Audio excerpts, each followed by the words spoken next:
క్రీస్తు నామములో ఈ దినం ఆరాధనకి చేరవచ్చిన అందరికి కూడా వందనాలు తెలియజేసుకుంటున్నాను. దేవునికి స్తోత్రాలు కలుగునుగాక. ప్రియులారా, ఈ దినం మనం ధ్యానించబోతున్నటువంటి అంశం ఏంటంటే, వాక్యం విలువ నీకు తెలుసా తెలియదా? రెండోట్లో పెట్టుకోండి. వాక్యం విలువ నీకు తెలుసా తెలియదా? ఈ అంశం మనం మాట్లాడుకుంటున్నాం. ప్రియులారా, కొన్ని పరిస్థితులు మానవ జీవితంలో ముందుకెళ్ళిపోయిన తర్వాత కొన్ని పోగొట్టుకొని మనం బాధపడతాం. ఎందుకు పోగొట్టుకున్నామబ్బా అని. చదువులు పోగొట్టుకొని చదువుకున్న రోజుల్లో చదవక ఒక 25 సంవత్సరాలు వచ్చిన తర్వాత నేను ఎందుకు చదువుకోలేదు అని బాధపడుతుంటాం. కొంతమంది ప్రాణము దేహము దేవుడు ఇచ్చిన దాని విలువ తెలియక దాన్ని విడి తాగటము, కేన గుట్టకాలు వేసుకోవటము, తర్వాత వచ్చి ఈ యొక్క వ్యసనాలకి గురైపోయి అనేక వ్యసనాలకు బానిస అయిపోయి దేహాన్ని సర్వనాశనం చేసుకొని హాస్పిటల్ బెడ్ మీద పండేసినప్పుడు కొంతమంది అప్పుడు బాధపడుతుంటాడు. ఏమని అంటే, నాకు ఆ రోజుల్లో తెలియలేదయ్యా, లివర్ డ్యామేజ్ అయిపోయిందంట, కిడ్నీలు పోయినాయంట, కండ్లు పోయినాయంట అని చాలా మంది బాధపడుతూ ఉంటారు. ఎందుకంటే వాటి విలువ తెలియక ఎట్టబడితే అట్ట దేహాన్ని వాడుకోవటం. ఒక మనిషి ఉన్నప్పుడు మనకి విలువ తెలియదు, ఉన్నప్పుడు కసరుతాము. అది భర్త కావచ్చు, హస్బెండ్ కావచ్చు, భార్య కావచ్చు, వైపు కావచ్చు. పిల్లలు ఉన్నప్పుడు ఇలువ తెలియదు. పిల్లల్ని పోగొట్టుకున్న వాళ్ళు అలమటించేటప్పుడు ఆ ఇలువ మనకు అర్థమవుతుంది. నేను ఇలా చూసుకుంటే బాగున్నాడు. ఆ మధ్య ఒక పిల్లవాడిని ఎవరు తీసుకుని వెళ్ళిపోయి బస్తాల్లో కట్టుకుని వెళ్ళిపోయి కొట్టి ఈ ఏట్లో పడేయడం మనం చూసాం. పిల్లలను వదిలేసి, గాలికి వదిలేసి యాక్సిడెంట్ లో దారిలోకి వెళ్ళిపోయి, రోడ్ల మీదకి వెళ్ళిపోయి లారీల కింద పడిపోయిన పిల్లలు ఉన్నారు. విలువ తెలియదు. ఇంకా ఒక వస్తువు విలువ తెలియదు.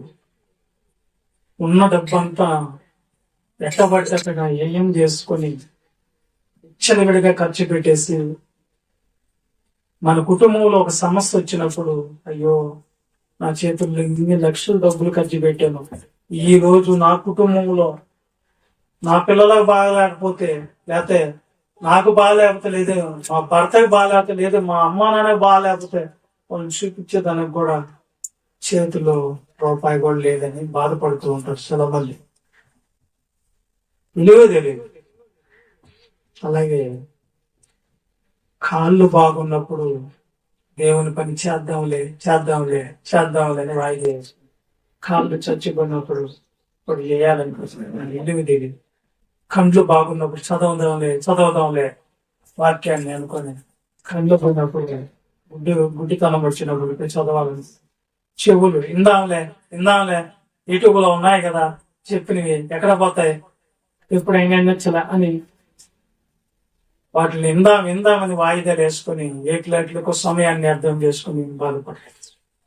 అలాగే ఈ యవ్వన దశను అంతటిని కూడా, వాళ్ళ దశను అంతటిని కూడా దేవుని వాక్యం నీకు దగ్గరున్నా, దేవుని వాక్యం నీకు బోధిస్తున్నా వినకుండా, వృద్ధాపంలో, బాల దశలో, మధ్య వయసులో దాన్ని వినక, తెలుసుకోక మొత్తం కాలాన్ని వ్యర్థం చేస్తుంది. అలాగే దేవుడిచ్చినటువంటి ఆయుష్ కాలాన్ని కూడా అర్థం చేసుకుని చాలా మంది అర్థం చేసుకుని ఆయుష్ చివర్లో అయిపోయిన తర్వాత అప్పుడు బాధపడుతూ ఉంటారు. అయ్యో నాకు మళ్ళా దేవుడు ఆయుష్కాలం ఇస్తే దేవుని కోసం బతుకుతాను, మరలా నాకు ఆయుష్కాలం దేవుడు ఇవ్వాలి, మరలా దేవుడు నాకు ఆరోగ్యం ఇస్తే నేను ఇప్పుడు బతుకుతాను దేవుని కోసమని చాలా మంది ఉన్న సమయాన్ని కానివ్వండి, ఆయుష్ కాలాన్ని కానివ్వండి, ఆరోగ్యాన్ని కానివ్వండి, బాంధత్వాన్ని కానివ్వండి, జీవితాన్ని కానివ్వండి, దాని ఇలువ తెలియక సర్వనాశనం చేసుకుని చివరి దశలో బాధపడుతూ ఉంటారు. పిల్లలు ఇదంతా ఎందుకు చెప్తూ ఉన్నానంటే, ఇప్పుడు మనం కూడా వాక్యం విలువ తెలియక, దాని శక్తి తెలియక, దాని యొక్క గొప్పతనం మనకు అర్థం కాక ఆ వాక్యాన్ని కూడా మనము దాని విలువ తెలియక పోగొట్టుతాము. తర్వాత మళ్ళా మనము ఈ లోకాన్ని విడిచిన తర్వాత అయ్యో దేవుని మాటలు నా కళ్ళ ముందున్నాయి, నా దగ్గర ఉన్నాయి, నేను వాటిని పట్టించుకోలేదని ఆ రోజు నువ్వు బాధపడితే మళ్ళా తిరిగి నీ దగ్గరికి రాబోయి. అందుకనే దేవుని వాక్యపు గొప్పతనం మనకు ఈరోజు తెలియాలి. దేవుని వాక్యం గొప్పతనం తెలియని వాళ్ళు వాటిని కాళ్ళతో తొక్కేసుకుంటారు, వాటిని ఎట్లా పడితే అట్లా చేసుకుంటారని బైబిల్లో యేసుక్రీస్తు బోధిస్తూ ఆయన బోధనలో మత్తయి సువార్త 7వ అధ్యాయం 6వ వచనంలో ఆయన ఏమని అంటున్నాడో ఒకసారి దాన్ని చదువుకుందాం. మత్తయి సువార్త 7వ అధ్యాయము 6వ వాక్యం. పరిశుద్ధమైనది కుక్కలకు పెట్టద్దు, మీ ముత్యములను పందుల ఎదుట వెయ్యకుడి, వేసిన ఎడల అవి ఒకవేళ వాటిని కాళ్ళతో తొక్కి మీ మీద పడి మిమ్మల్ని కూడా చీల్చి వేస్తాయి. అంటే ఎవరి గురించి చెప్పారు అనుకుంటున్నారు? యేసుక్రీస్తు ప్రభు కుక్కల గురించి, పందుల గురించి కాదు అక్కడ చెప్పింది. ఎవరికైతే దేవుని వాక్యము విలువ తెలియక వాటిని కాళ్ళతో తొక్కుకుంటున్నారో వాళ్ళని కుక్కలు అని ఆయన పోలుస్తున్నాడు. ఎవరైతే దేవుని వాక్య గొప్పతనం తెలియక దాన్ని పెడచెవులు పెట్టుకొని దాన్ని వినకుండా దాన్ని ఇలువగా భావించుకుంటా ఎవరైతే దాని గొప్పతనం వినకుండా ఉన్నారో దేవుని వాక్యం గొప్పతనం, వాళ్ళని పందులతో పోల్చి. ఒక మాటలో చెప్పాలంటే, మంచి చెప్తున్నావు నువ్వు, ఎన్నడో మనిషి నిన్నే కుట్టేదానికి వస్తాడు, మంచి చెప్పిన వాళ్ళే కుట్టేదానికి వస్తారు. నువ్వు మంచి చెప్పితే వాళ్ళకి ఎలా ఉందంటే చెడుగా అనిపిస్తుంది. కాబట్టి ఆ దేవుని యొక్క మాటలు నువ్వు చెప్తే కొంతమంది నీ మీదే తిరుగుబాటు చేస్తారు, నిన్నే కొట్టేదానికి వస్తారు అంటున్నాడు. పరిశుద్ధమైంది కుక్కలు ఎదుటి పెట్టద్దు అన్నాడంటే పరిశుద్ధమైంది ఏముందండి ఈ భూమి మీద, ఈ విశ్వంలో ఏముంది? దేవుని వాక్యం తప్ప మరొకటి లేదు, దేవుని వాక్యం తప్ప మరొకటి లేదు. అలాంటప్పుడు దేవుని వాక్యము పరిశుద్ధమైనది, ముత్యముల కంటే విలువైనది. ఇలాంటి గొప్ప వాక్యాన్ని నువ్వేం చేసుకుంటున్నావు తెలుసా? కాళ్ళతో తొక్కేసుకుంటున్నావు, కాళ్ళతో తొక్కేసుకుంటున్నావు. దేవుని వాక్యం గొప్పతనం నీకు అర్థం కావట్లేదు అంటున్నాడు ఆయన. వాక్యం విలువ నీకు తెలియటం లేదు అంటున్నాడు. ఎన్నో ఇలువలు మనకు తెలియక అన్ని పోగొట్టుకొని చివరిలో ఎలాగైతే కన్నీళ్లు కారుస్తూ బాధపడతామో అలాగే మనం కూడా ప్రియులరా దేవుని వాక్యం విలువ ఈ రోజు తెలియకుండా ఏముందలే అని వాయిదా వేసుకొని దేవుని మాటని మనం చెవుని పెడితే దీని కొరకు ఒక రోజున తప్పకుండా నువ్వు మూల్యం చెల్లించక తప్పదు. ఏంటి ఆ మూల్యం అంటారా? దేవుని మాటలు ధిక్కరించిన వాళ్ళని దేవుడు ఎక్కడ వేస్తున్నాడో తెలుసా? ఒకసారి రోమిలికి రాసిన పత్రిక 1వ అధ్యాయం నుండి 28వ వచనంలో చూడండి. త్వరగా చదవండి.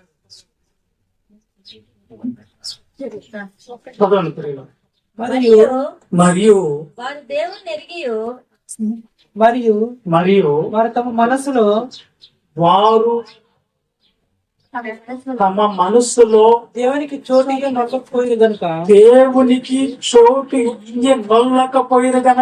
చేయరాని కార్యములు చేయుటకు దేవుడు భ్రష్ట మనస్సుకి వాళ్ళని అప్పచెప్పినట్టే దేవుడి సన్నిధి నుంచి వాళ్ళని తోసేస్తున్నాడు అనేది అక్కడ రాయబడింది. మొదటి మాటలేమో పందులతో కుక్కలతో పోల్చి దేవుని మాటల గొప్పతనం తెలియని వాళ్ళ గురించి మాట్లాడాడు. రెండవ మాటలో పౌలు గారు పరిశుద్ధాత్మ ద్వారా అక్కడ ఏమని బోధిస్తున్నా అంటే రోమా సంఘానికి వారు తమ మనస్సుల్లో దేవుని వాక్యానికి చోటు ఇవ్వలేదు. అందుకని దేవుడు చేయరాని కార్యములంటే మనిషి చేసే వాటి కంటే మరి భయంకరమైన పరిస్థితుల్లో వాళ్ళని దేవుడు భస్తుడు గొప్ప చెప్పాలంటే ఒక మాటలో చెప్పాలంటే అపవాది చేతిలో వాళ్ళని పెడుతున్నాడు దేవుడు. అందుకే మారండి అన్నప్పుడు మారదు. అందుకే దేవుని మాటలకి మన హృదయములో చోటు ఇవ్వాలి. ఇవ్వకపోతే భస్త మనసుకి దేవుడు అప్ప చెప్తాడు అన్నాడు. కుక్కలతోనూ పందులతోనూ వాటికి ఆ ఇలువ తెలియదు, పరిశుద్ధమైంది ఇది అని తెలీదు, ముత్యాలు ఇవి అని పందులకి తెలియదు. కాబట్టి వాటి విలువ మీరన్నా తెలుసుకుంటారా అంటే ఏంటయ్యా ముత్యాలంటే, ఏంటయ్యా పరిశుద్ధమైందంటే దేవుని వాక్యాన్ని దేవుడు పోల్చి చెప్తుంది. 19వ కీర్తనల గ్రంథం 19వ కీర్తన 9వ వచనం 10వ వచనం. యెహోవా యందైన భయము పవిత్రమైనది, అది నిత్యము నిలుచును. యెహోవా న్యాయ విధులు సత్యమైనవి. అంటే సత్యం అంటే ఏంది? వాక్యం. అవి కేవలము న్యాయమైనవి. అవి బంగారు కంటను, అదిగో అవి బంగారు కంటెను, విస్తారమైన మేలిమి బంగారు కంటెను, కోరదగినవి, తేనె కంటెను, జుంటి తేనె దారుల కంటెను, మధురమైనవి. వాటి వలన సేవకుడు హెచ్చరికనందును. మనకి ఇలువైనవి ఏందమ్మా ఈ భూమి ఉందంటే వాక్యం అయితే ఇలువుగా మనకు కనిపించదు, కానీ దేవుని మాటలు అయితే ఇలువుగా కనిపించవు. గాని మనకి ఇలువైనది ఏంది మొట్టమొదటి చెప్పండి అంటే, నాకు కావాల్సింది ఏంటంటే పాస్టర్ గారు మొట్టమొదటి నాకు బంగారు, తర్వాతది డబ్బు, తర్వాతది ఇంకా వజ్రాలు ముత్యాలు ఎట్ట మన కాలంలో కనబడటం లేదులేండి. వజ్రాలు ముత్యాలు కనిపిస్తున్నాయేమో కానీ వజ్రం ఎక్కడో కనిపిస్తుంది. జొన్నగిరి అంట కర్నూలు జిల్లాలో వర్షం పడినప్పుడల్లా జనాలందరూ కట్టగట్టుకోపోయి అక్కడ వజ్రాల వేట కొనసాగిస్తున్నారు. చాలా మందికి దొరికినాయి వజ్రాలు, ఒక్కొక్కరు లక్షాధికారులు అయినాయి. మీరు పోయే పని అయితే వెళ్ళిరండి, ఇబ్బంది ఏం లేదు. కాబట్టి ఏమంటుందంటే దేవుని వాక్యం అంటే ఎంత గొప్పదంటే చూడండి, ఒకసారి యోబు గ్రంథంలో కూడా ఒక మాట చూద్దాం. 28వ అధ్యాయము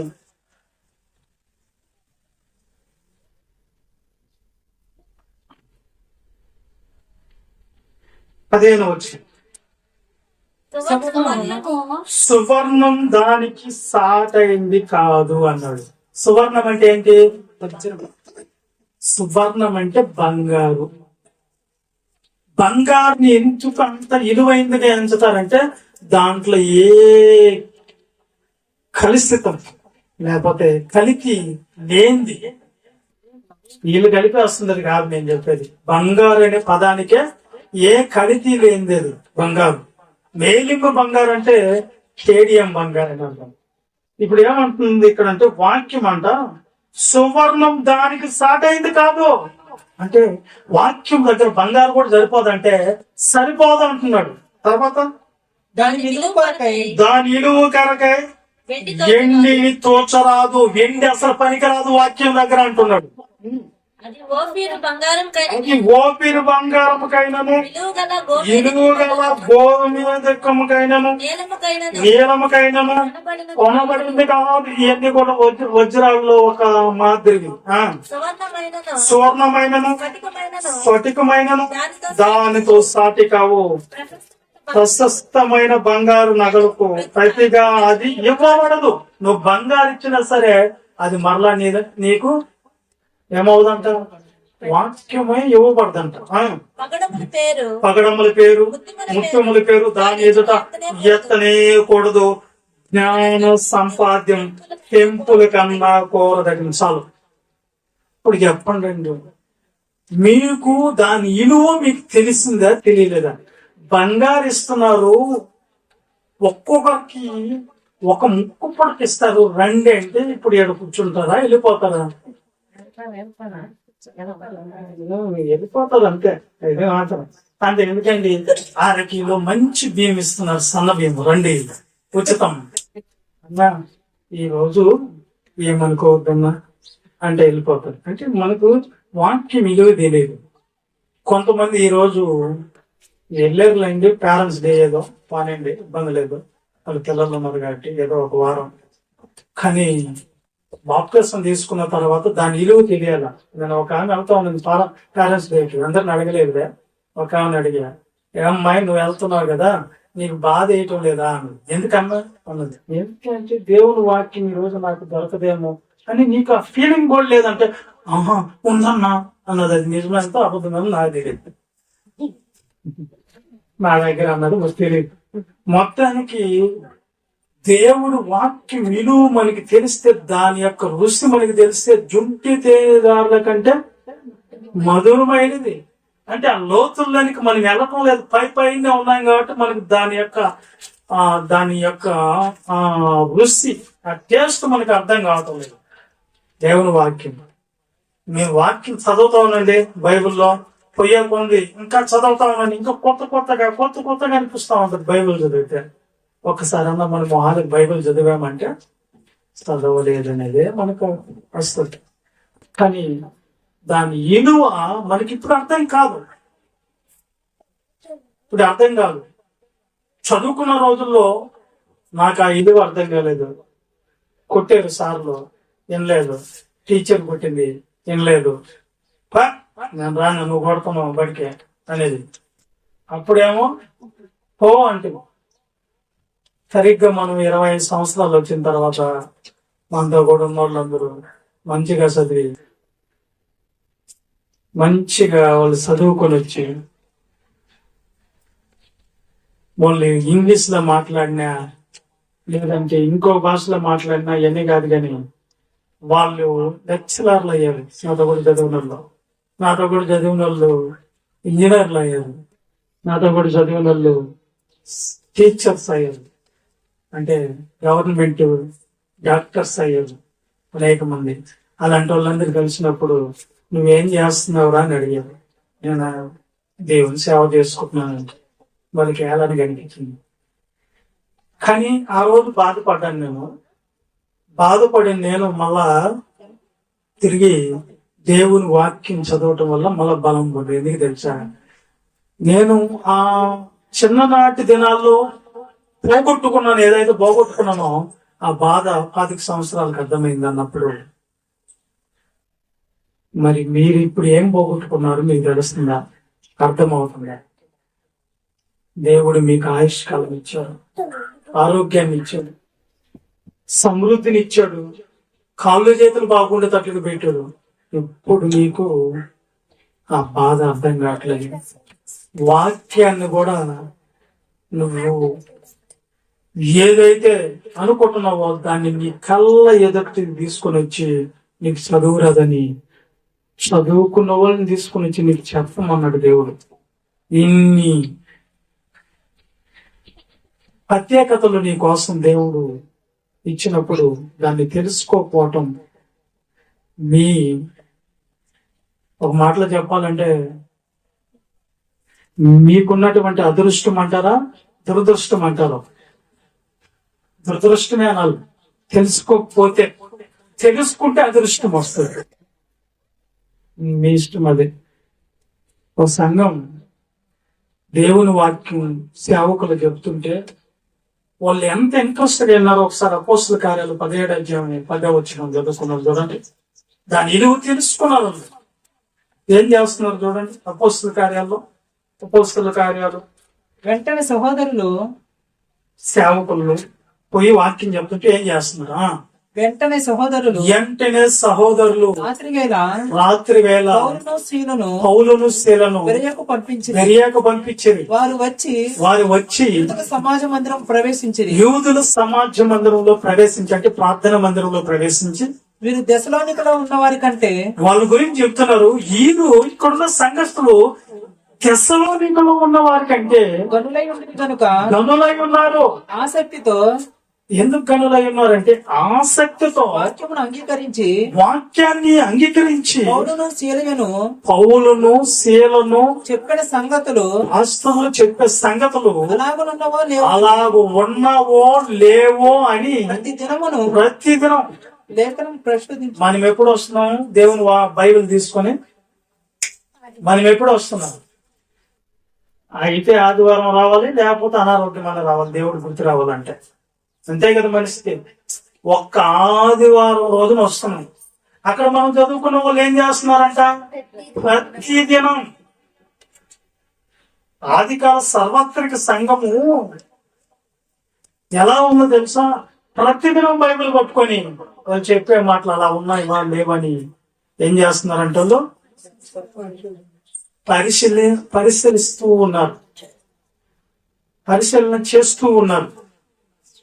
ఎందుకు పరిశీలన చేస్తున్నారు? ఇప్పుడు దైవ సేవకులాగా చెప్పేది వాక్యమే కదా అంతా.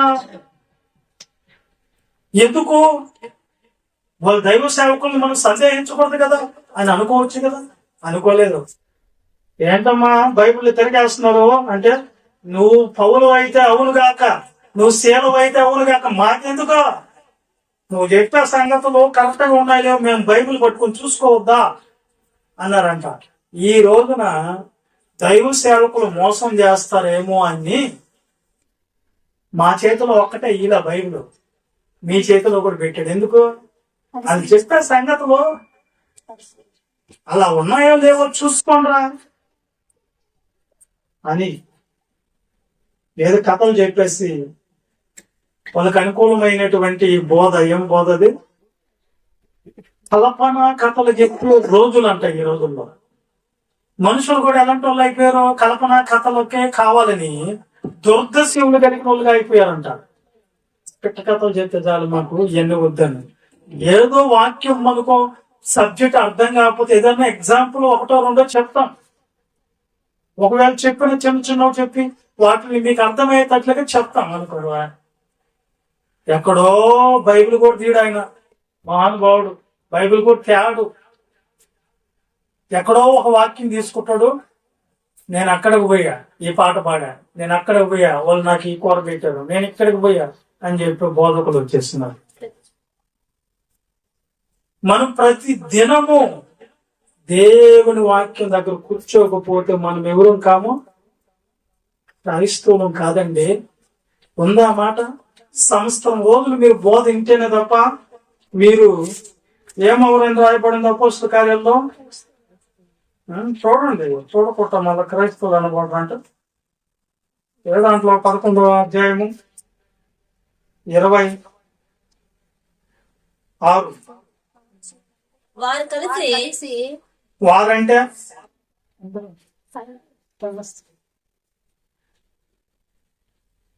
చూడండి 24 నుంచి చదువు అర్థమవుతుంది. అతడు పరిశుద్ధాత్మతోను విశ్వాసంతో నిండుకొని సత్పురుషుడు బహుజనులు ప్రభు పక్షం చేరేది. అంతటా అతడు సౌలుని వెదకుటకు వెళ్ళి తూర్పునికి వెళ్ళి అతన్ని కనుగొని అంత్యొక్కయలో తోడుకొని వచ్చును. వారు కలిసి పౌలును, ఒక సంవత్సరం అంతయు ఇంకొక వ్యక్తి ఎవరు, పౌలును సౌలును కుఫ్రానా తార్సునకును స్టెఫనా ఉద్దేశము ఏమన్నా చదవండి. వారు కలిసి వాళ్ళిద్దరు కలిసి యొక్క సంవత్సరం అంతా సంఘములో ఉండి బహు జనములకు వాక్యములు బోధించరి. మొట్టమొదట అంత్యొక్కయలో ఉన్న శిశులు క్రైస్తవులు అనబడిరి. రండి, మీరు క్రైస్తవులా శిశులుగానే ఉంటారా చెప్పండి. క్రైస్తవులు అవ్వాలి మీరంటే, క్రీస్తుని ధరించుకోవాలంటే, క్రీస్తు ఎలా ధరించుకుంటారు మీరంటే, ఎలా ధరించుకుంటారు క్రీస్తుని? ఎలా క్రీస్తు అది ఎవరైతే క్రీస్తు యేసులోనికి బాప్తిసం పొందుతారో వాళ్ళందరూ ఎవరిని ధరించుకున్నారో, క్రీస్తుని ధరించుకున్న వాళ్ళు క్రైస్తవులు అవుతారు అన్నట్టు. నువ్వు బాప్తిసం పొందాలంటే బాప్తిసానికి ముందు బోధ ఏందాడా? సంవత్సరం రోజులు నువ్వు బోధ వినాలి. ఏ రోజు వినాలి? ఏ రోజు? ఆదివారం ఒక్క రోజా? ప్రతి దినం అంట. అందుకని వాళ్ళు సంఘం గనులుగా ఎంచబడ్డారు. వాక్యం వింటా ఉంటే మన లోతుల్లో ఎదగతా ఉంటాము. మనల్ని ఎవరు పడదోయలేరు. మనసు నింద వాక్యము అంటే మనసు నిలవలేడు. తర్వాత కదులు ముందుకు సజ్జన దేశులు ఇరలో సహజం ప్రభువుకే తప్పలేదు మరణం నిలబడు పరిగెడు అన్ని పని కోసమే. చూడండి, దేవుని వాక్యం మనలో నింపబడాలండి. ఎవ్వరు మనం ఆపలేడు. అంత శక్తితో మీరు నింపబడాలంటే ఒక సంవత్సరం అంటే ఏం చేయాలి? మీరు వారానికి వస్తారా? లేదా ఆదివారం 2 గంటల కాదు, ప్రతి దినం నువ్వు ఒక సంవత్సరం అంతా బోధింటే అప్పుడు బాప్తిస్తాను కలగలేదు. లేకపోతే శిష్యులుగానే ఉంటారు. శిష్యులు ఎలా అవుతాం మనము?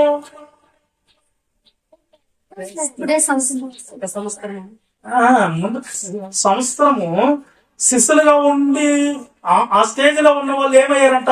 క్రైస్తవులుగా అయ్యారంట. మరి శిష్యులు అవ్వాలంటే తండ్రి యొక్కయో కుమారుని యొక్కయో పరిశుద్ధాత్మ నామూలానికి బాప్తిసం పొందితే సరిపోదమ్మా.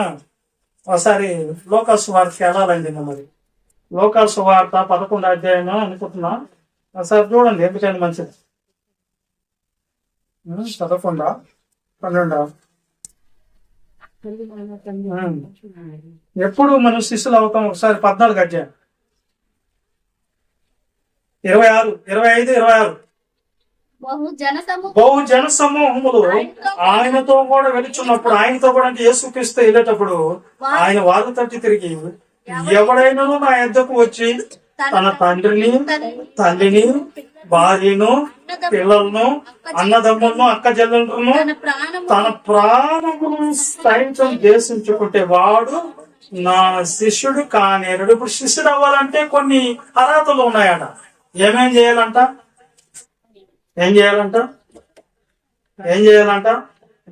ఎవరి నిమిత్తం? అది లోకము నిమిత్తం కాదు, తల్లిదండ్రుల నిమిత్తం చేయాల్సింది. దేవుని వాక్యం వినేదాని కొరకు, దేవుని పని చేసేదానికి వాళ్ళు అడ్డం వస్తే వాళ్ళకంటే నన్నే వాక్యం అన్నటువంటి యేసుక్రీస్తు నేనే గొప్పరా. కాబట్టి దేవుళ్ళు ఎదిగేటప్పుడు మీకు అడ్డొస్తే వాళ్ళని దేశించండి అంటే పోయి అసహించుకోమని కాదు. పని దేవుని కోసం వెళ్ళేటప్పుడు అడ్డు రాబాకండి. దేవుని పని మంచి కార్యాలను మేము వెళ్ళేటప్పుడు, మంచిగా మారేటప్పుడు, మంచిగా మనం సత్క్రియలు చేసేదానికి వెళ్ళేటప్పుడు మీరు అడ్డం వస్తే మీరు కూడా నాకు లెక్కలేదు అనేది చెప్తున్నాడు అక్కడ. మీరు కూడా మిమ్మల్ని కూడా ధిక్కరిస్తాను, ఎందుకంటే నేను చేసేది మంచి పని. మంచి కార్యాలు చేసే వాళ్ళని ఎవరు కూడా ఆపలేరండి. ఇప్పుడు తల్లిదండ్రులు నువ్వు ఎడకపోతున్నారో ఎక్కడికి వెళ్తున్నారో అన్నారు అనుకోండి, నేనా దేవుని పని చేయనాడు పోతున్నాను అన్నాడంట, ఆపుతారా? సరే పోనాయన మంచిది, పో పో పో అని చెప్పాలన్నమాట. అక్క చెల్లెండ్రు, రే మా ఇంటికాడ ఈరోజు ఫంక్షన్ రా, ప్రార్థన చెప్తావా ఫంక్షన్ కోసం అన్నప్పుడు ఎక్కడికి వెళ్తాం? ఇప్పుడు అబ్బా ఫంక్షన్కు ముందు పోతారు, వాళ్ళు ఏం దేశిస్తున్నారు? అంతే కదా, వాక్యం ఉండగా. యేసుక్రీస్తు చెప్పాడు, ఎంత ఎంత గొప్పగా చెప్పాడు తెలుసా ఆయన. ఒకటే మాట చెప్పాలంటే, వీళ్ళందరినీ ద్వేషించుకుంటే వాళ్ళు నా శిష్యుడు అవ్వాలంటే ఎన్ని దేశించి నా కోసం రావాలి? అందరిని దేశించి రావాలా? దేవుని పని కోసం రావాలా? లోకం పని కోసం దేశించబాకండి, లోకంలో ఉన్న వాటి కోసం దేశించబాకండి. దేవుని పనికి అడ్డం వస్తేనే ఇది వర్తిస్తా తప్ప ఇంక మిగతా కార్యక్రమాల్లో వాళ్ళని నువ్వు సన్మానించాలంటే దేవుని పని కోసం తప్ప ఇట్లన్నిటిని దేశించింది. మీ చెల్లెలు ఇంట్లో ఫంక్షన్ ఉండొచ్చు, మీ అన్న ఇంట్లో మ్యారేజ్ చేసుకోవచ్చు, నీ బంధువుల ఇంట్లో కూడా జరగచ్చు. వాటిలన్నిటిని దేశించి ప్రధానమైన స్థానాన్ని ఎవరికి ఇవ్వాలా? యేసుక్రీస్తుకి ఇవ్వాలి. యేసుక్రీస్తు ఎవరండి? అసలు వాక్యం అంటే ఎవరు? వాక్యం విలువ తెలుసా అన్నాం కదా. వాక్యం అంటే ఎవరు? యేసుక్రీస్తా. వాక్యం అన్నా యేసుక్రీస్తే, సత్యం అన్నా యేసుక్రీస్తే, జ్ఞానం అన్నా యేసుక్రీస్తే, శక్తి అన్నా యేసుక్రీస్తే.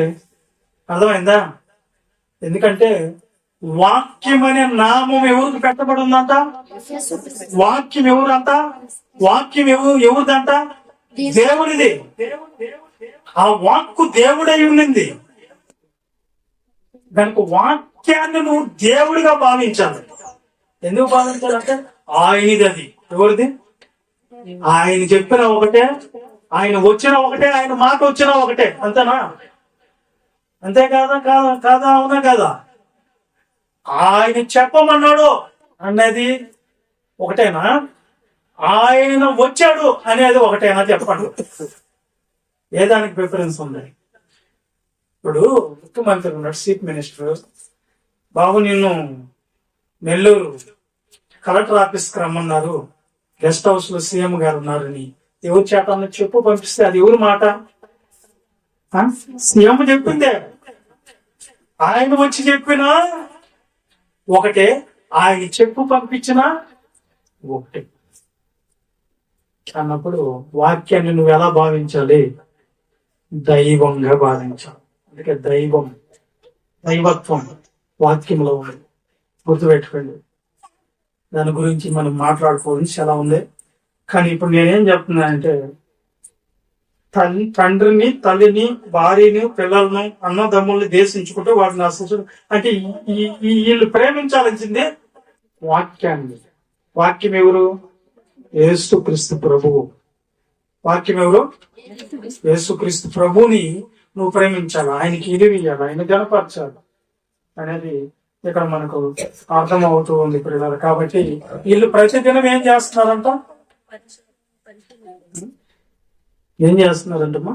వీళ్ళు ప్రతి దినము వాక్యం అలా ఉందో లేదని పరిశీలన చేస్తూ ఉన్నారు. ఎవరు? పట్టణంలో ఉన్న సంఘస్థులు. వీళ్ళు తెస్సలోనికలో ఉన్న సంఘం కంటే ఇనుగనులుగా ఉన్నారు. ఎందుకంటే వాక్యంలో ఆరిదేరిపోతున్నారు, దేవుని జ్ఞానాన్ని పొందుకుంటున్నారు, దేవుని జ్ఞానంలో బలపడుతున్నారు అనేది అది వాస్తవమైంది. కానీ మీకు ఇప్పుడు చెప్తా, ఈ వాక్యం పరిశోధన ప్రతి దినం చేస్తుంటే మనం ఎప్పుడో ఒకసారి చేస్తున్నాం. అంతటి వరకు బైబిల్ మన చేతిలో ఉన్న దీని వెనకాల ఈ బైబిల్ ప్రపంచ దేశాల్లో ఎన్ని దేశాలు ఉన్నాయో ఆయా భాషల్లో మొట్టమొదట ముద్రించబడి జాన్ గుంటన్ బార్గ్ అత్యంతరం కనుక్కున్న తర్వాత మొట్టమొదట ముద్రించిన గ్రంథమే బైబిల్. ప్రపంచ దేశాల్లో ఆయా భాషల్లో ఎక్కువ భాషల్లో తర్జమా చేయబడిన గ్రంథం బైబిల్. ఈ గ్రంథం వెనకాల ఉన్నటువంటి మహాభయంకరమైనటువంటి విషయాలు చరిత్ర ఏంటంటే ఈ బైబిల్ ని ఒక్కొక్క దేశానికి తీసుకొని వచ్చిన అనేక మంది క్రైస్తవులు హతసాక్షులుగా ప్రాణాలు విడిచి ప్రాణ త్యాగాలు చేస్తే మన దాకా వచ్చింది ఈ బైబిల్. దీని వెనకాల ప్రాణ త్యాగాలు ఉన్నాయి, ఆ ఇలువ ఉన్నాయి, మనకి తెలియటం లేదు. ఇంకా రాబోయే దినాల్లో వాక్యం కరువు అవ్వచ్చు, బైబిల్ ని తీసేయచ్చు. సమయం ఉన్నప్పుడే మనం ఏం చేయాలి? సద్వినియోగం అనగా ఉపయోగించుకోవాలి, దాని విలువ తెలుసుకోవాలి. ఇటు బైబిల్ ని ఎక్కడ ఉండాలి మనకు? ఈ బైబిల్ చదవండి. ఎబ్రీ పత్రిక సారీ తెస్సలోనిక సారీ అది కూడా కాదు. ఎబ్రీ పత్రిక 8:10 చదవండి. ఫాస్ట్ గా చదవండి. ఆ దినములైన తరువాత ఇశ్రాయేలు ఇంటి వారితో చేయబోవు నిబంధన చేయబోయే నిబంధన ఏమనగా వారి మనసులో ధర్మ విధులను నా ధర్మ విధులను ఉంచుదను, వారి హృదయముల మీద హృదయముల మీద రాయించును నేను రాస్తాను. అంటే దేవుని వాక్యం ఎక్కడుండాలంట? ఎక్కడుండాలంట? దేవుని వాక్యం హృదయములో ఉండాలంట. మన వాక్యాలన్నీ ఎక్కడ ఉంటాయి? కొంతమంది ఇళ్లలో పోయినప్పుడు వాళ్ళ మీద మంచి మంచి వాక్యాలు రాసుకుంటారు. చర్చిల్లోకి పోయింది, చర్చిల్లో కూడా రాసుకుంటారు. ఎక్కడ రాసుకోమన్నాడు దేవుడు? హృదయం మీద రాసుకోండి. అంటే బైబుల్ వాక్యం అంత గొప్పదంటే అంత గొప్పదే. మనం చదువుకున్నాం. మేలిమి బంగారు కంటే సువర్ణము కంటే ఏది దానికి పాటి కాదు అని మనకి ఎందుకు దీని విలువ ఇప్పుడు అర్థం కావట్లేదు. మనం దేని కొరకు పరిగెత్తున్నాం? లోకములో ఉన్న వాటిల కొరకు పరిగెస్తున్నాం. దేవుని వాక్యాన్ని పక్కన పెట్టేస్తాం. అసలు ఈ వాక్యానికి ఉన్న శక్తి ఏంటి అసలు? యాకోబు పత్రిక 1:21 యాకోబు పత్రిక. అందుచేత చూడండి వాక్యానికి ఉన్న శక్తి ఏందో చూద్దాం. ఈ వాక్యం నీలో ఉంటే, ఈ వాక్యంలో నువ్వు వెతికితే, ఈ వాక్యంలో నువ్వు లోతుకి పోతే, ఈ వాక్యాన్ని నువ్వు సంపాదించుకుంటే ఏం చేస్తా తెలుసా? అందుచేత సమస్త కల్మషమును తొలగించి విర్రవేగుచున్న దుష్టత్వాన్ని మాని లోపల నాటబడి, ఏ లోపల? హృదయం లోపల నాటబడి నీ ఆత్మను రక్షించుటకు శక్తి కలిగిన వాక్యము. దీనికి ఉన్నటువంటి కెపాసిటీ చెప్తున్నాడు, దీనికి ఉన్నటువంటి క్వాలిటీ చెప్తున్నాడు, దీనికి ఉన్నటువంటి పవర్ ఏంటో అక్కడ చెప్తూ ఉన్నాడు. ఏంటి ఆ పవర్ అంటే? నీ దేహము మానవుడు అనగా ఎన్ని భాగాలు? 2 భాగాలు. ఒకటి శరీరము, 2 ఆత్మ. ఈ 2 కలిస్తేనే మానవుడు. ఏ ఒక్కటి విడిచిపోయినా మరణించాడు అంటారు. ఇప్పుడు ఈ దేహం ఎంత విలువైందైనను ఈ దేహములో ఆత్మ లేకపోతే ఏమైపోతుంది చెప్పండి? నిష్ప్రయోజనం కదా. ఆత్మీయ జీవింపజేస్తున్నది, శరీరం కేవలం నిష్ప్రయోజనం అన్నాం. శరీరానికి బతకాలంటే ఏం కావాలి? రక్తం కావాలి. రక్తం దేంట్లో ఉంది? ఆహార పదార్థాలు ఉంది. అలాగే ఆత్మ బతకాలంటే దేవుని దగ్గర నుంచి వస్తున్నటువంటి జీవం కలిగిన వాక్యం కావాలి. వాక్యాన్ని ప్రతి 3 పూట్లు మనం శరీరానికి ఏం చేస్తాము? అందరూ కొంతమంది 7 సార్లు అయినా 4 సార్లు అయినా తింటారు. శరీరం విషయంలో చెప్తున్నారు. కానీ నీ దేహంలో ఉన్న, నీ యొక్క శరీరంలో ఉన్న ఆ దేహాన్ని నడిపిస్తున్నటువంటి ఆత్మకు అర్థం లేదు. అది బలహీనం అయిపోతుంది, సన్నగిలిపోతుంది. అందుకనే మన మనసులో నెమ్మది ఉండదు, నిమ్మలత ఉండదు. మనకు దాంట్లో ఏముండదు అంటే ప్రశాంతత ఉండదు. ఎందుకని? ఆత్మ మనం పైకి గాంభీర్యంగా ఈ శరీరంలో ఉన్న ఆత్మ లోపల భయం, ఆందోళన కలుగుతూనే ఉంటది. క్యాన్సర్తోనే ఉంటాం. ఎందుకు తెలుసా? అది బలీనం అయిపోయింది. దానికి అన్నం పెట్టవా అంటే ఏంది అన్నం అంటే? నీ వాక్యమేనా పరవశము, నీ వాక్యమేనా ఆత్మకు ఆహారము నీ వాక్యమేనా పాదములకు దీపము నీ వాక్యమేనా. ఆమేన్. అర్థమైందా? వాక్యం మన ఆత్మకి ఏమవుతుంది? అటు ఇటు వచ్చి గిన్నెలో అన్నం ఏం లేట్లో అన్నం పెట్టావు ఏం కూర అంటాం. అటు ఇటు వచ్చి బైబిల్ పట్టుకో చూద్దాం. ఈ రోజు ఈ వాక్యం చదివాను, ఈ వాక్యం తెలుసుకున్నాను అని చూద్దాం. అందుకనే ఆత్మీయతలో మనం ఎదగలేకపోతున్నాం, ఆత్మీయులుగా ఉండలేకపోతున్నాం, ఆత్మలో వర్ధలేకపోతున్నాం. ఆత్మలో వర్ధలేకపోతే అన్ని విషయాలను సుఖంగా ఉండాలన్నదే పరిశుద్ధాత్ముడు రాపించినటువంటి మాట. నువ్వు ఆత్మలో వర్ధలాలంటే ఏం చేయాలి? శరీరంలో వర్ధలటం అంటే ఏంది? ఆరోగ్యంగా ఉన్నావంటే మంచిగా తింటున్నావు, మంచిగా పనుకుంటున్నావు, కాబట్టి శరీరం వర్ధలుతుంది. మరి ఆత్మ వర్ధలుతుందంటే కారణం ఏంటంటే మంచిగా ప్రార్థన చేయాలి, మంచిగా వాక్యము తెలుసుకోవాలి, చదవాలి. ఆత్మలో వర్ధిల్లితే, అందుకని ఆత్మలో వర్ధిల్లకూడదే అన్ని విషయాల్లో అంటే కొన్ని కాదు, అన్ని విషయాల్లో నువ్వు వర్ధిల్లుతావని వాక్యం ఉంది. నువ్వు ఆత్మలో వర్ధిల్లేదు లేదు, అన్ని విషయాల్లో వర్ధిల్లేదు లేదు. అర్థమైందా మీకు? ఆత్మకి ప్రిఫరెన్స్ ఇస్తే కదా, ఆత్మకు వాక్యం పెడితే కదా, ప్రార్థన చేస్తే కదా దేవుడు కూడా నిన్ను అన్ని విషయాల్లో వర్ధిల్లింపజేస్తాడు. అది ఎవరు? పేరు మాత్రం క్రైస్తవులమని పెట్టుకుంటే సరిపోదు. అది ఇప్పుడు నేనేమంటున్నానంటే, ఇక్కడ నీ ఆత్మను కాపాడుటకు శక్తి కలిగిన వాక్యాన్ని నువ్వు ఎలా వినాలంట? సాత్వికం అంటే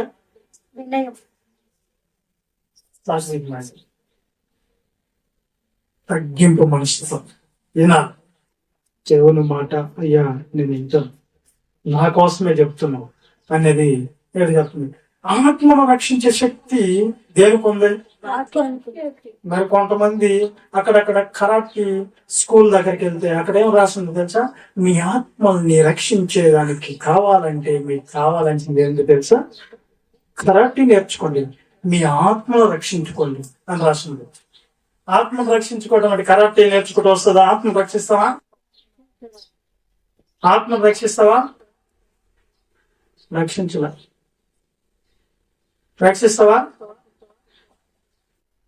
కరాటే రక్షిస్తుంది ఆత్మనే. నీ ఆత్మను రక్షించుకో రాయకూడదు కదా. నీ శరీరాన్ని కాపాడుకోవాలంటే కరాటే నేర్చుకుంటే బాగుంది, కానీ ఆత్మను రక్షిస్తుంది అంటే కరాటే రక్షించదు. ఆత్మ వెళ్ళిపోతానే ఉంటది దాని దారిలోది. ఒకటి ఆత్మ అనేది ఎక్కడికి వెళ్ళిపోద్ది? దేవుని వాక్యం తెలుసుకోకపోతే. అంటే ఈ జీవితం తదంతరం దీనికి ఇవ్వబోయేది ఏంది చెప్పండి? దేవుని కోసం బ్రతికితే పరదేశి, బ్రతకపోతే వాక్యానుసారంగా మారకపోతే ఎక్కడికి? నరకానికే కదండి. ఆ నరకాన్ని నుంచి తప్పించేది ఈ భూమి మీద, ఈ విశ్వంలో, ఈ జగత్తులో ఏమన్నా ఉన్నాయా అంటే నీ ఆత్మను, నీకున్న ఆస్తి ఐశ్వర్యం రక్షిస్తుందా? చెప్పండి. నీకున్న ధన ధాన్యాలు రక్షిస్తాయా? నీకున్న బంగారు, వజ్రాలు, వైద్యుర్యాలు ఇవన్నీ రక్షిస్తాయా నీకంటే? పరలోపు గేట్ అవతల పెట్టేస్తాడు దేవుడు. నాకు భూమి మీద మిలియన్ కోట్లు ఎన్నో ఆస్తులున్నాయి, నాకే తెలీదు. కాబట్టి ఆ ఆస్తులన్నీ నీకే ఇచ్చేస్తా, దయచేసి నన్ను పరలోకములో చేర్చుకో దేవా అన్నామనుకో. ఏమంటారు అక్కడ? షడప్, గెట్ అవుట్ అనేస్తారంట. ఎందుకు? నీ ఆస్తులు ఆడెందుకు పనికి వస్తాయి? అసలు అర్హత దేన్ని సంపాదించుకోవాలి అంటే వాక్యాన్ని సంపాదించుకొని క్రీస్తు యేసు కలిగిన గణ లక్షణాలలో నువ్వు ఎదిగితే అప్పుడు నీకు అర్హత. వాక్యం ఎదిగిన వాళ్ళకి, వాక్యం చేత నడిపించబడే వాళ్ళకి, వాక్యాన్ని సాత్వికంతో ఈయన వారికి ఆత్మ రక్షించబడుతుంది. ఇప్పుడు మనం దేన్ని ప్రిఫరెన్స్ ఇస్తున్న భూమి ఏంటంటే లోకములో ఉన్న డబ్బుకి, బంగారికి, లోక మర్యాదలకి, బంధుత్వాలకి, రక్త సంబంధాలకి యాలివేసినట్టు ఇలువిస్తున్నాం. దేవుని వాక్యం కేవలం అని తీసేస్తున్నారు. ఎంతైనా జరుగుతుంది, అదే జరుగుతుంది మన జీవితాల్లో. కాబట్టి మనం తప్పకుండా దేవుని వాక్యం విలువ తెలుసుకోవాలి. దాని గొప్పతనం ఇది.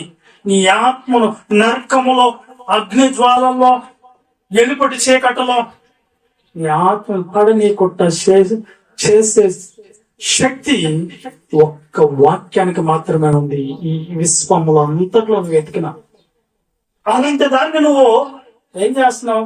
నెగ్లెక్ట్ చేస్తున్నావు, నిర్లక్ష్యం చేస్తున్నావు. ఏం చేస్తున్నావు? దాని విలువ నీకు తెలియదు. ఏ రోజు తెలుస్తుందా దాని విలువ అంటే? నువ్వు చనిపోయిన తదంతరము. నేను వాక్యం లేకపోయాను. ఒకవేళ నేను ఈ రోజు మీకు చెప్పే మాటలు మీ హృదయంలో నొచ్చుకోవచ్చు, బాధపడవచ్చు. నా బాధ్యత, నేను చేయాలంటే పని నేను చేయాలి దేవుని దగ్గర. మీకోసము, మనుషుల కోసం చెప్పకూడదు వాక్యం. మీకు అనుకూలమైన బోధ కూడా చేయకూడదు. దేవుడు ఏం చేయమన్నాడో ఉన్నది ఉన్నట్టుగా బోధించాలి. లేదంటే మాకు 2 గంటల శిక్ష దేవుడు అక్కడ ఎత్తిపెట్టిపోయి. అందుకని నా బాధ్యత నేను చేస్తాను. నేను చెప్పేటప్పుడు మీకు ఆ వాక్యం గుండెల్లో గుచ్చుకోవచ్చు, నొచ్చుకోవచ్చు, బాధ కలిగించవచ్చు. గంట సేపు నువ్వు ఏడవచ్చు కదా, పర్వాలేదు. ఇదే మాట నేను చెప్పనందుకు, నీకు ఏడుపు పశ్చాత్తాపం రానందుకు నువ్వు 1 గంట ఏడుపు కోసం బాధపడుతున్నావు. ఈ 1 గంట నువ్వు ఏడ్చినందుకు దేవుడు నీకు యుగ యుగాలు అగ్ని జ్వాలల కాలుతూ కేకలు, ఏడుపులు ఉన్నటువంటి అది నీకు తప్పించబడవచ్చు. దేని కారణంగా? దేవుని వాక్యము నీ హృదయంలోకి వెళ్ళి గుచ్చుకోవటం వల్ల. నేను ఎందుకురా ఇంకా దేవుని కోసం? అవును కదా, దేవుని వాక్యానికి విలువీయాలి కదా నువ్వు అనుకోవచ్చు. అర్థమవుతుందా? కాబట్టి నీ ఆత్మను రక్షించగలిగిన శక్తి దేనికుందంట? అట్టి అట్టి అట్టి అట్టి యొక్క వాక్యాన్ని మనం ఎక్కడ పెడుతున్నారు తెలుసమ్మా? ఎక్కడ పెట్టుకుంటున్నారు తెలుసా? నేను ఒక ఇంటికి ప్రార్థన చేసి దానికి వెళ్తే ఆవిడ నా తల పగిలిపోతుందన్న నాకు అన్నది. సరే అక్కడ ప్రార్థన చేస్తున్నా. సరే అన్న బాగా బాగా బాగా ప్రార్థన ఎవరే బైబిల్ ఎత్తుకోరా, నా తల కింద పెట్టరా అన్నది. తల కింద నేను బైబిల్ పెట్టుకునేది. దేవుడు ఎక్కడ ఉంచున్నాడు బైబిల్ వాక్యాన్ని? తల కింద ఎందుకమ్మా? నేను తల కింద పెట్టుకుంటాను. నా పేడ కలలు కూడా రావంట, పేడ కలలు కూడా రావంట. ఇది ఒక మర్మమా? బైబిల్ వాక్యం ఉండాల్సింది నీ తలంపుల్లోకి వెళ్ళాలి, లేకపోతే నీ హృదయంలోకి వెళ్ళాలి, నీ మనసులోకి వెళ్ళి ఆలోచించుకుంటే అప్పుడు రావు పేడకెళ్ళాలి. వాక్యం ఇది తీసుకోపోయి పై నీడ పెట్టుకుంటే, ఇప్పుడు డాక్టర్ గారు టాబ్లెట్ ఇస్తే జ్వరం వచ్చిందని లోపలికి పంపిస్తే తగ్గిద్దా, పైన రాసుకుంటే తగ్గిద్దా? చెప్పండి. మరి వాక్యాన్ని లోపలికి పంపిస్తే కదా నీకు అన్ని బాగా అయ్యేది. మందు లోపల పంపించకుండా పైన పెట్టుకుంటే ఎట్లా? బైబిల్ పైన పెట్టుకుంది. మరొక ఇంటికి పోయా. ఆ ఇంటికాడ వెళ్ళేటప్పుడు ఆ గుమ్మం దూరబందరు తగిలింది. ఏం దాకా తగిలింది? ఇంతకెళ్ళకి ఎందుకు పెట్టుకున్నావు నువ్వు అని పైకి చూస్తే బైబిల్ ఆ పైన ఉంది. గుమ్మం పైన ఉంది. ఏం కాదు, గుమ్మం పైన బైబిల్ చెప్పావు. ఏం దక్క మరి దుమ్ము పట్టేస్తుంది, గుమ్మాల పైన ఏం దక్క బైబిల్ పెట్టుకున్నది అన్నది. అన్న గుమ్మం పైన ఎందుకు పెడతారు తెలుసా అంటే మాకు తెలియదు అని చెప్తుంది. మాకు అంటే మేము వాక్యాలు బోధలు చేసిన వాళ్ళు మాకు తెలియదు అని చెప్తుంది. ఏం చెప్తుంది తెలుసా? ఇక్కడ బైబిల్ పెట్టుకుంటే దెయ్యాలే మా ఇంట్లోకి అడిగి పెట్టం. దెయ్యానికి ఏమన్నా, దెయ్యానికి దేహం ఉందా? గుమ్మం ఉంటే రావాలని? దెయ్యం ఎవరు? దురాత్మ, ఆత్మ. ఆత్మ ఏ రూపంలో గోడ కూడా అర్థం లేదు దానికి, ఏరుకు గోడ నుంచి అయినా వస్తుంది అంటే అది వస్తుందని కాదు. పని ఎవరి నుంచి ఆడుతుంది ఆ దురాత్మ అంటే వస్తుంది, చూస్తుంది. దేన్ని చూస్తుంది? హృదయాన్ని చూస్తుంది. అది ఓడ్చబడి శుభ్రంగా ఉందంటే దాంట్లో ఎవరు లేకపోతే వాక్యం లేకపోయినాక రాండి అని ఇంకొక 7 దెయ్యాలను తీసుకుని వస్తుంది పాడు చేద్దామని. అదే గుమ్మం హృదయంలో వాక్యం ఉందనుకోండి, అమ్మో వాక్యం ఉంది మనం పోయేదానికి అంటారు. వాక్యం ఉంటే మన హృదయంలో ఉంటే, లేకపోతే ఏదో ఒక రోజు ఎవరో ఒకరు మారుతారండి. ఇప్పుడే మారిపోవాలని ఏం లేదు. రోగం ఇప్పుడే పోతా ముందేసింది. ఇప్పుడు హాస్పిటల్కి వచ్చే వాళ్ళందరూ రోగులే, దగ్గుతున్నాడు, ముక్కుతున్నాడు, మొదలుతున్నాడు అని అంటుంటారు చాలా మంది. మరి చర్చికి వచ్చే వాళ్ళందరూ పాపలే అంటారు. ఆ పాపాలు తొలగించుకునేదానికి మనం వచ్చింది ఇక్కడికి. నిజమే, ఒక్కొక్కరంతా పోతా ఉంటాయి. దేవుని వాక్యం ట్రీట్మెంట్ జరిగేటప్పుడు వాళ్ళు ఏమైపోతే క్యూర్ అవుతాం. బాగా అయిపోతా వస్తారు, రీకవర్ అవుతా వస్తారు. అలాగే ఆత్మీయ రోగానికి సంబంధించి కూడా కొద్దిగా గుర్తు చేయండి. నేను దాని గురించి కూడా ఒకసారి మాట్లాడతా. దేని గురించి అంటే ఆత్మ సంబంధమైన రోగం ఏంటో ఒకసారి మాట్లాడుకోవాలి. ఓకేనా? ఇప్పుడు వాక్యం ఏం చేస్తున్నాడమ్మా? వాక్యం వెలివేందాడా? నీ ఆత్మను రక్షించుటకు సాగితో. మరి వాక్యం ఎంత గొప్పదో ఒకసారి 138 కీర్తన 2వ వచనం చదువుకుందామా? 138వ కీర్తన 2వ వచనం. నీ పరిశుద్ధాలయము తట్టు నీ పరిశుద్ధ ఆలయం తట్టు నేను నమస్కారము నేను నమస్కారం చేయుచున్నాను. నీ నామం అంతటి కంటే నీ నామం అంతటి కంటే వాక్యము నీవిచ్చిన వాక్యము గొప్ప చేసి నీవు గొప్ప చేస్తున్నావు. నీ కృపా సత్యములను బట్టి చాలే. ఇప్పుడు మనకి ఆడ ఏమొచ్చింది అంటే, నీ నామము కంటే యెహోవా, నీ నామము కంటే వాక్యాన్ని నువ్వేం చేస్తున్నావంట? గొప్ప చేస్తున్నాడంట. గొప్ప అంటే ఏంది? ఏది గొప్ప మనకు? ఏం గొప్పమ్మా? వాక్యమా? ఏ నామం కంటే? యెహోవా నా బలమా, యథార్థమైనది నీ వాక్యం. ఓకే, దేవుని వాక్యాన్ని గొప్ప చేశాడంట. గొప్పదేంటి ఇప్పుడు? నామమా వాక్యమా? వాక్యాన్ని వినాల, అది గొప్పది అంటున్నాడు దేవుడు. గొప్పదే. ఎందుకు గొప్పది నాన్న వాక్యము? గొప్పది ఎందుకైంది వాక్యము? నీ నీ ఆత్మను కాపాడుతుంది కనుక. అర్థమైందా? తర్వాత వచ్చి ఎందుకు గొప్పదైందో ఫిబ్రవరికి రాసిన పత్రిక 4:12 ఒకసారి చూద్దాం. త్వరగా ముగించుకుందాం. ఎందుకనగా దేవుని వాక్యము సజీవమై బలము గలదై బలము కలిగిందై 2 అంచుల గల 2 అంచుల గల ఎటువంటి ఖడ్గము కంటే ఎటువంటి ఖడ్గంకైనను వాడిగా ఉండి ప్రాణాత్మలను కీళ్లను మూలుగులను విభజించినంత మటుకు దూరుచు హృదయము యొక్క తలంపులను ఆలోచనను శోధించుచున్నది. వాక్యం ఎంత విలువైందో, ఎంత గొప్పదో తెలుసా ప్రియులరా? అది 2 అంచెలు కలిగిన ఖడ్గమే కదండి. ఎటువంటి ఖడ్గముకైనా వాడిగలిగిందంట. అంటే ఆ ఖడ్గానికి మించింది ఏది లేదు. ఏందది? ఖడ్గం అంటే ఏంది? కత్తి. కత్తి దేనికి ఉపయోగిస్తారు ఆ రోజుల్లో రాజులు? యుద్ధాలకి, శత్రువులను చంపేదానికి. అంతేనా? మరి మన శత్రువు ఎవరు ఇప్పుడు? అపవాది కదా. ఎవరిని మింగుదురా అని మీ అద్దకు దిగి వచ్చాడని చెప్పా అపవాది. ఇప్పుడు వారితో మనం ఎట్లా యుద్ధం చేయాలి? ఎలా చేయాలి? దేంతో చేయాలి? వాక్యముతో చేయాలి. వాక్యం ఏంది? ఖడ్గం. అంటే వాక్యం అంటే బైబిల్ ఎత్తుకోపోయారు, రా చూసుకుందాం అని దేవుని వాక్యం. తెలియలేదు కొంతమంది. అందుకని బైబిల్ ఎత్తుకోవాటం కాదు, వాక్యాన్ని నీలో నింపుకొని పో. ఎక్కడికి? అపవాదం. ఆ వాక్యం నీ దగ్గర ఉంది, నీ చేతిలో ఉంది, రెడీ. కత్తి అయితే ఉంది, కత్తి తిప్పేది రాకపోయా ఇప్పుడు ఎవరు గెలుస్తారు? ఎవరు వాడిపోతారు? ఏయ్ సైతాన్, నా దగ్గర కూడా బైబిల్ ఉంది, నువ్వు వచ్చావంటే అయిపోతావు అన్నాను. అది అంటారు, నీ చేతిలో కత్తి ఉంది కానీ ఆ కత్తి తిప్పేది నీకు రాకపోయా, రా చూసుకుందాం అంటాడు. ఇప్పుడు మనం ఏం చేయాలి? కత్తి ఉంటే సరిపోదు, కత్తి తిప్పేది నేర్చుకోవాలి.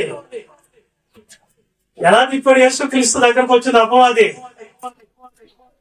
నువ్వు దేవుని కుమారుడు అయితే ఈ రాళ్ళని రొట్టెలుగా చేసుకొని తిను అన్నది. అప్పుడు ఏం తిప్పాలి? యేసుక్రీస్తు మనుషుడు రొట్టె ముక్క వల్ల కాదు, దేవుని నోటి మాట వల్ల బ్రతుకుతున్నాడు అని చెప్పాడు. ఏమైపోయింది? అది నోరు మూసేసింది. నువ్వు దేవుని కుమారుడు అయితే నాకు శాస్త్రంగా పరి నమస్కరించి ఇవన్నీ ఇస్తానన్నది. అప్పుడు ఆయన ఏమన్నాడు? నీ దేవుడైనా తండ్రికి మాత్రమే మొక్కాలే, ప్రభువుకు మాత్రమే నువ్వు మొక్కాలి అని రాయబడి ఉన్నాను. ఇంకా ఏం వేసింది క్వశ్చన్స్? కిందకు దూకు, నిన్ను గురించి దోతలు వచ్చి పట్టుకుంటాయి అన్నది. ఆయన ఏం చెప్పాడు? నీ ప్రభువుని నువ్వు శోధించకూడదని రాయబడుద్ది అని చెప్పాడు. అది కూడా వస్తుంది నీ మీదకి దానికి, ఎందుకంటే దానికి కూడా తెలుసుకున్న మాటలు వాక్యము. ఇప్పుడు నువ్వేం చేయాలంటే ఆ మాటలకు మాటలు వేయాలి. అక్క మీ ఇంట్లో ప్రార్థన జరుగుతుంటే మీకు ప్రార్థనలు ఇంకా ఎక్కువ శోధనలు వచ్చేస్తాయని చెప్తాడు అపవాది. అది ఎందుకు తెలుసా? అపవాది ఎప్పుడు దేవుని కార్యాలు కట్టాను. నువ్వేం చేయాలి తెలుసా? దానికి ప్రతిగా ఇయ్యాలి. కుటుంబాల్లో ప్రార్థన పెట్టుకుంటే శోధనలు ఎందుకు వస్తాయి చెప్పండి? మేలు జరుగుతుంది ఉందా? ప్రార్థనలో జరిగితే అపవాది వెళ్ళిపోవాలని చూస్తుంది కాబట్టి, వాడికి స్థానం ఉండదు కాబట్టి ఆ ఇంట్లో అపవాది ఆపిస్తుంది అంతే. అది ఎప్పుడు అదే కదా టార్గెట్. కానీ అక్కల్లో పిసుకలు అనే వాళ్ళు సేవకుల్ని వాళ్ళ ఇంట్లో పెట్టుకొని, వాళ్ళ ఇంట్లోనే మందిరం పెట్టుకొని వాళ్ళే సపోర్ట్ అయిపోయి ఆయన ఎన్నో దినాలు పోషించి సేవకుడు పౌలు గారిని తక్కువ గురించి పుష్పాల గురించి మనం బైబిల్లో చదువుకోవాలి. ఎవరైనా దైవ సేవకులు పుట్టేదానికి వచ్చి నీళ్ళు నిలబడ్డారు ఎదురు. అందుకని హక్కుల పిచ్చుకల గురించి గొప్పగా రాశాడు ఆయన పౌలు గారి పత్రికలు. విశ్వాసంలో ఈరుల జాబితాలో హక్కుల పిచ్చుకల్లో వచ్చారు. విశ్వాసాలు అంటే విశ్వాసం క్రియలు లేని విశ్వాసం కాదు, క్రియలు కలిగిన విశ్వాసాలుగా ఉండాలి మనం. మీరు నమ్ముతున్నారు దేవుడిని, దెయ్యాలు కూడా నమ్ముతున్నాడు. అంటే పంతమేంది? అందుకని ఇప్పుడు నేనేం చెప్తున్నానంటే, ఇకపోతే త్వరగా నేను ముగించుకోవాలి కాబట్టి, ఇంకా మార్తమ్మ మరియమ్మ గురించి మీకు తెలుసు కదా. ఏమన్నాడు ఆయన లోకస్ వార్తలో? ఒక మాట చదువుకోవడం మీకు చెప్తున్నాం. లోకస్ వార్త 10వ అధ్యాయము 39 తర్వాత 42 ఈ రెండు వచ్చిన దాని ఆమెకు మరియు మరియా సహోదరి ఉండెను.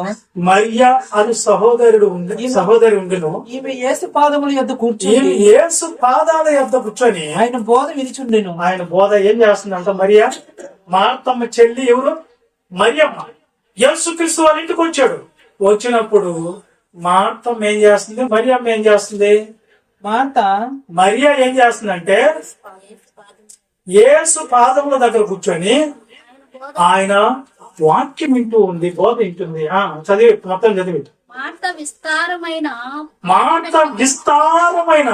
పనిపెట్టుకున్నట్టు వలన తొందరపడి ఆయన ఎద్దకు వచ్చి ప్రభువా నేను ఒంటరిగా చేస్తాను, నా చెల్లి నీ దగ్గర కూర్చొని ఏదో చొల్లి కబుర్లు చెప్తున్నావు నువ్వు. నా సహోదరు నన్ను విడిచిపెట్టినందున నీకు చింత లేదా?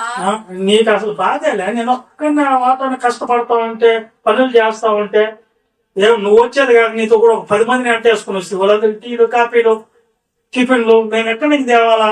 అది కాదు, నేను ఒక్కదాన్ని చేయాలా? ఆమె వచ్చి మాత్రం ఎక్కడ కూర్చోంది? నీ పాదాల దగ్గర కూర్చోందా? నీకు చింత లేదా? నేను ఒక్కదాన్ని కష్టపడుతుంటే అన్నదంట.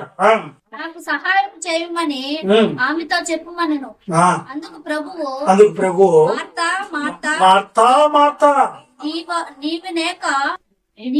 నీవనేకమైన పనులను గూర్చి నీవు అనేకమైన పనుల గురించి విచారం కలిగి ఏందే? తొందరపడుతున్నావు గాని అనవసరమైన నువ్వు ఆలోచిస్తున్నావు. అవసరమైంది ఒక్కటే. మరియా ఉత్తమమైన దాన్ని ఏర్పరచుకున్నది.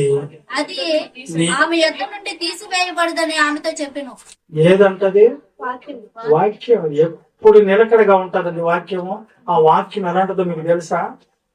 వాక్యం ఎలాంటిదో తెలుసా? నువ్వు బాధపడతా ఉన్నావు అనుకోండి, ఎవరు నీ ఒంటరిగా వదిలిపెట్టేశారు అనుకోండి, ఆ టైంలో వాక్యం ఏం చేస్తుందంట మన బాధల్లో 119:50 వచ్చిన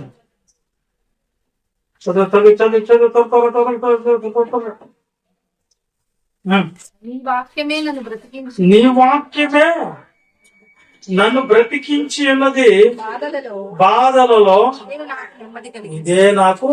అంటే మనం బ్రతుకుడికి కారణం ఏంటో తెలుసా? ఏనా మనం బతికేదానికి కారణం ఎవరు? నీ వాక్యమే నన్ను బ్రతికించున్నది. అది నా బాధలలో నెమ్మదిస్తున్నానా? నెమ్మదిస్తున్నా. అవును, వాక్యమే నెమ్మదిస్తుంది. చూసారా? తర్వాత వచ్చి వాక్యం వినేటప్పుడు ఒకసారి నెహెమ్యా గ్రంథం 8:8 వచ్చిన ఒక్కసారి చదవండి. 8:8 ముగించుకున్నావా? ఇటువలనే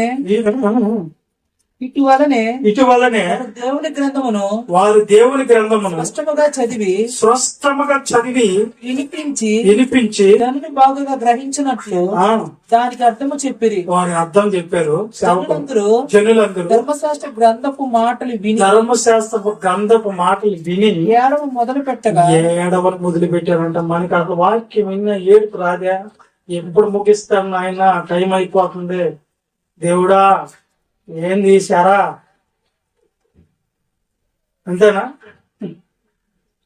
వాళ్ళు ఏం చేస్తున్నారు? వాక్యం వినేటప్పుడు ఏడుపు మొదలు పెట్టారంట దేవుని వాక్యం చెప్తుంటే. మనోళ్ళ ఎప్పుడు వదులుతాడు ఆయన అని ఏడుస్తున్నారు. అది విలువ తెలుసుకోండి. దేవుని వాక్యం వింటుంది, అది గొప్ప. దాన్ని అనుసరించడం గొప్ప. ఓకేనా? కాబట్టి ఇలాంటి సత్యవంతుడైనటువంటి యేసుక్రీస్తు ప్రభుని వదిలేసుకున్నాడు. కొంతమంది ఒకడు వచ్చాడు, నిత్య జీవం పొందాలని నేనేం చేయలే, నువ్వా పదాజ్ఞలు పొందుతున్నావు, ఇశ్రాయేలీయులు కదా నువ్వు, పదాజ్ఞలు అనుసరించవా? చిన్నప్పటి నుంచి అనుసరిస్తున్నావు. ఓకే, అయితే నీకు ఒకటి కుదువుగా ఉంది, నిత్య జీవం కావాలా? అటైతే నీ ఆస్తిని అంతా నీ పేదలకు పంచిపెట్టి నన్ను వెంబడించు. నన్నంటే వాక్యాన్ని వెంబడించవా నువ్వు? యేసుక్రీస్తు ఏంది? వాక్యం. నువ్వు వెంబడించు బాబు, వాక్యాన్ని వెంబడించాగా నువ్వు అంటే వాక్యాన్ని నమ్మే దేవుడా. అసలు నీతిమంతులు ఎలా అవుతాం మనం తెలుసా? అబ్రాహాము దేవుణ్ణి నమ్మెను, అది అతనికి నీతిగా ఇచ్చును. అంటే నమ్మటం అంటే దేన్ని నమ్మాలి? ఇప్పుడు నమ్మదగింది ఏముందో చెప్పండి ఒకసారి. మొదటి తిమోతి పత్రిక 4:9 వచ్చిన టకటక చదివేయండి. చదువుకుంటే నీ వాక్యము నమ్మదగిందంటే వాక్యాన్ని అందరూ మనం నమ్మేదంటే మనం నమ్మకం రా దేవుని వాక్యం మీద. అన్ని నమ్మకం. ఆ పొడవ మీద కాలేస్తాం, ఈ పొడవ మీద కాలేస్తాం. వాళ్ళు చెప్పింది నమ్మకం, దేవుడు చెప్పింది నమ్మకం, అన్ని పూసుకుంటాం, మధ్యలో పడతాం. అర్థమైందా? వాక్యాన్ని అయితే నమ్మమే. వాక్యం ఎలాంటిదంట? మనం నమ్మదగిన వారిని కాకపోయినా వాక్యము నమ్మకమైనది అంటాడు. 33:4 వచ్చిన ఫస్ట్ ముగించుకున్నాం. కానీ ఇదేం కాదు. యెహోవా వాక్యము యెహోవా వాక్యము యథార్థమైనది. యథార్థమైనది అంట. ఇప్పుడు నమ్మదగింది అనుకున్నాం, ఇప్పుడు ఏమనుకుంటున్నాం మేడం? యథార్థమైనది అన్నాడు. అపోస్తలుల కార్యాలు 14:3. కాబట్టి వారి ప్రభువును ఆనుకొని ఆ, ధైర్యముగా మాట్లాడుచు ఉమ్, అక్కడ బహుకాలం గడిపిరి. ఆ, ప్రభువు ఉమ్, వారి చేత సూచక్రియలను ఉమ్. అద్భుతములను చేయించి తన కృపావాక్యమునకు సాక్షి కృపావాక్యము చాలు. కృపావాక్యం ఏంటంటే ఇది చివరిది చదువుకున్నామా? 147:15 అవుతుంది. చదువు. భూమికి ఆజ్ఞ ఇచ్చేవాడు ఆయనే, భూమికి ఆజ్ఞ ఇచ్చేవాడు ఆయనే, ఆయన వాక్యము ఆయన వాక్యము బహు వేగముగా పరిగెత్తును బహు వేగముగా పరిగెత్తును. పరిగెత్తుతుందంట. ఏందంటది? వాక్యం. ఎంత వేగము? ఇప్పుడు అన్నిటికంటే వేగమైంది ఏమి చెప్పండి? అన్నిటికంటే వేగమైంది లోకంలో ఉన్న సామెత ఏంది? మనస్సు. మనస్సు అన్నిటికంటే వేగం. ఇప్పుడు అంతరిక్షాన్ని గురించి ఆలోచించిన చందమానం తెలియదు. అర్థమైందా? ఇది చాలా వేగం. కాంతి వేగం కంటే ఎక్కువ. కాంతి వేగం ఎంత అని చెప్తారు? కొన్ని మిలియన్లు, కోట్లు అన్నారు. కానీ మన మనసు అంతకంటే వేగం. ఆ మనసు కంటే వేగమైంది ఏంది ఇప్పుడు? వాక్యం. ఆ వాక్యాన్ని యేసుక్రీస్తు ప్రభు ప్రకటిస్తాడు. దాన్ని ఒకటి చదువుకొని ముగించుకున్నాం. మార్క్స్ వార్త 37:38 చదువుకొని ముగించుకున్నాం. 37:38 మార్క్స్ వార్త 37 అధ్యాయం లేదా? సరే, ఒకటో అధ్యాయం 37:38. ఆయన ఇంత నిమిత్తమే కదా నేను వచ్చిన అంటాడు. ఆయనను కనుగొని అందరూ నిన్ను వెతుకుచున్నారని ఆయనతో చెప్పగా, ఓకే, ఆయన ఇతర సమీప గ్రామముల్లోను నేను ప్రకటించినట్లు వెళ్ళదు. నేను ప్రకటించినట్లు ఎలుదమన్ను. ఇందు నిమిత్తమే కదా బయలుదేరి వచ్చి తినని బయలుదేరి వచ్చే వాక్యం ఎందుకు వచ్చింది? అట్లా భూమి ఎందుకు వచ్చిందా? యుగాల నుంచి నశించిపోతున్న మనిషిని రక్షించడానికి వచ్చిందే. ఈ రక్షణ ఎవరిస్తుంది? వాక్యం ఇస్తుంది. వాక్యం ఎవరు? యేసుక్రీస్తు ప్రభు. ఇప్పుడు 1వ అధ్యాయం 3వ వచనం కీర్తన గ్రంథం ముగించేసుకుందాం. అతడు కీర్తన గ్రంథం ఎక్కువ రెఫరెన్స్ అయిపోయినాయా, అందుకే ముగించేస్తున్నాం. మళ్ళా పార్ట్ 2 చేయలేమని. అతడు నీటి కాలంలో ఎవరు నాటబడినది ఎవరు? 2వ వచనం నుంచి యెహోవా ధర్మశాస్త్రం నందు ఆనందించు. యెహోవా ధర్మశాస్త్రం అంటే వాక్యం అన్నా, ధర్మశాస్త్రం అన్నా, ఆజ్ఞలన్నా, ఎవరు? బైబిల్ అన్నా, ధర్మశాస్త్రం అన్నా వాక్యమే. దివారాత్రులు దాన్ని ధ్యానించేవాడు ధన్యుడు. అంటే ఏం చేయాలంటే వాక్యాన్ని మనము వినేసి ఈ చెవులో వినాలి, ఈ చెవులో వదిలేయాలి. ఏం కదా? ఈ చెవులో విన్నారు, ఈ చెవులో వదిలేనమ్మా. ఎంతనా? కాదు. ఈ చెవులో ఈని ఎక్కడ పెట్టుకోవాలి? హృదయంలో పెట్టుకొని ఏం చేయాలి? ధ్యానించాలంట. ధ్యానించటం అంటే నెంబర్ వేసుకోవటం అంటే ఏంది? ఈ రోజు ఏం చెప్పాడు అని మళ్ళా దాన్ని రిపీట్ చేసుకోవటం, మనసులో పెట్టుకోవటం, దాన్ని ధ్యానించుకొని మళ్ళా ఇతరులకు చెప్పటం. ధ్యానించేవాడు ఇంటి కాలంలో వివరం నాటబడిన వాడై ఆకువాడక తన కాలం ముందు ఫలమిచ్చే చెట్టు వలె ఉండును. అతడు చేయనిదంతయో సఫలం అవుతాడు. ఎప్పుడు మనం చేసే ఎన్ని కార్యాలు సఫలం అవుతాయంటే వాక్యానికి ప్రధాన స్థానం ఇచ్చి వాక్యాన్ని మనం దేవారాత్రుల్లో ఎప్పుడెప్పుడు మనము ఒకరోజు. కానీ బైబిల్ ఏం చెప్తుంది? మనం దాన్ని అనుసరిస్తే దేవుడు కార్యాలు చేయగలుగుతాడు. ఆయన మాట తప్పడు, మనం మాట తప్పుతున్నాం అదన్నమాట. కాబట్టి వాక్యం ఎంత గొప్పదంటే దాని విలువ ఏంటో మీ దగ్గర చెప్పేస్తాను. మీ ఇష్టం. వాక్యానికి విలువ ఇవ్వండి. దైవ సేవకుల్ని కొంతమందికి నేను చెప్తా ఉంటా, అమ్మా ఈ మార్గం మంచిది కాదు, ఆ మార్గం మంచిది కాదు అని చెప్తే ఇన్నేట ఉంటారు, నటిస్తారు. అది మంచిది కాదు. సేవకుడు తెలియకుండానే కిందనే మార్గాలు ఎదుర్కొంటారు. సేవకుడి దగ్గర మాత్రం యథార్థవంతంలాగా ప్రవర్తిస్తారు. అది దేవుని దృష్టిలో మంచిది కాదు. సేవకుల దగ్గర ఒకటి, దేవుని దగ్గర ఒకటి, లోకస్తుల దగ్గర ఒకటి ఉండకూడదు. ఒక్క పడవలో కాలు పెట్టండి, 2 పడవల్లో పెట్టబాకండి. పెడితే వాక్యం అన్న నమ్మండి, లేదు లోకస్తులన్నా నమ్మండి. అర్థమైందా?